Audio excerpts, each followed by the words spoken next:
Assalamualaikum warahmatullahi wabarakatuh. Perkenalkan, saya Agustina Dwi Andriani, Kepala Satuan PAUD Kelompok Bermain Al-Irsyad Al-Islamiyah Purwokerto.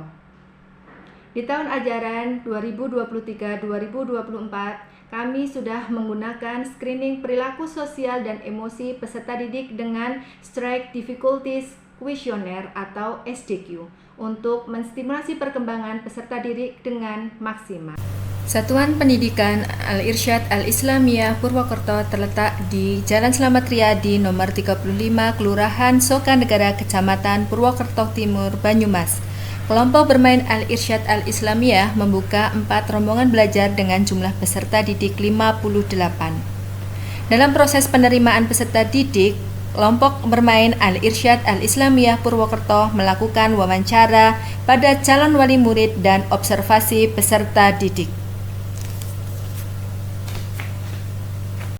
Orang tua yang menyekolahkan di kelompok bermain Al-Irsyad Al-Islamiyah Purwokerto dengan latar belakang yang berbeda-beda.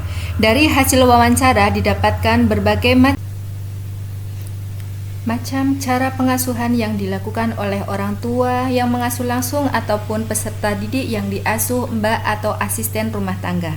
Dengan presentase lebih dari 50%, orang tua bekerja sampai sore dan sebelum melakukan observasi, observer dibimbing oleh guru bimbingan dan konseling. Guru berupaya mempersiapkan setting pembelajaran dan media yang menarik. Dengan begitu, anak lebih semangat bermain dan dapat menstimulasi aspek perkembangan terutama perilaku sosial dan emosional. Anak diberikan kesempatan untuk bermain bersama-sama. Dengan begitu, anak belajar bersosialisasi dan belajar memecahkan masalah, serta guru dapat mengobservasi perkembangan perilaku anak serta belajar disiplin menyimpan mainan sesuai tempat sebagai bentuk kontrol emosi dan kemandirian.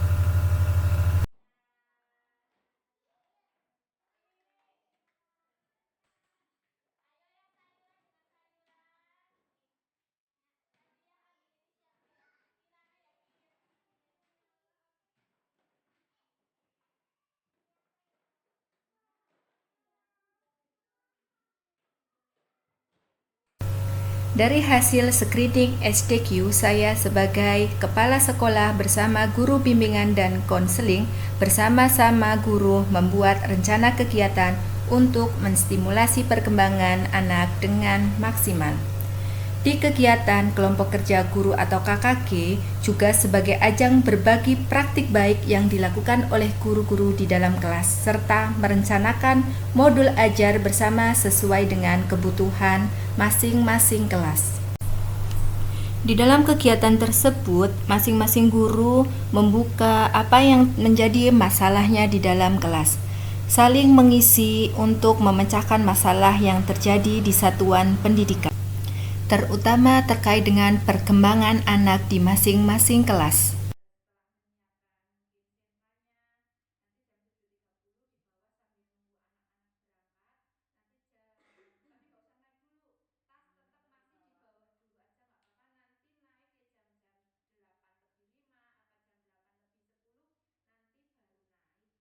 Dari hasil screening SDQ yang dilakukan oleh Satuan Pendidikan, ada beberapa orang tua yang membutuhkan konseling yang dilakukan oleh konselor mitra dari sekolah.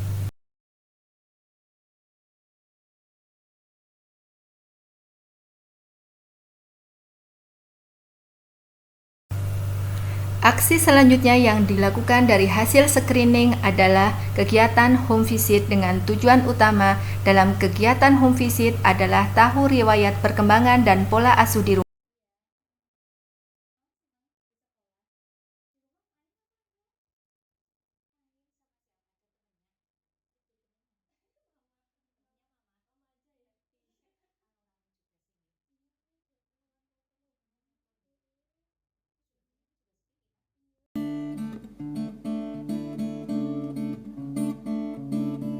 SDQ sebagai instrumen screening perkembangan anak menggambarkan kekuatan dan kelemahan pada aspek perilaku anak usia dini.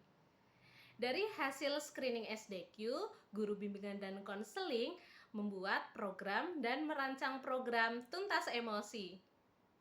Guru bimbingan dan konseling melibatkan guru serta orang tua untuk bersama-sama memberikan stimulasi agar anak mampu menuntaskan tugas perkembangan emosi sesuai dengan usianya. Guru menyajikan program tuntas emosi dalam setting dinamika sosial di dalam kelas, sedangkan orang tua menyajikan program tuntas emosi pada setting dinamika sosial di rumah. Dengan diberikannya program ketuntasan emosi, anak-anak menjadi lebih cerdas secara emosi dan cerdas dalam berperilaku.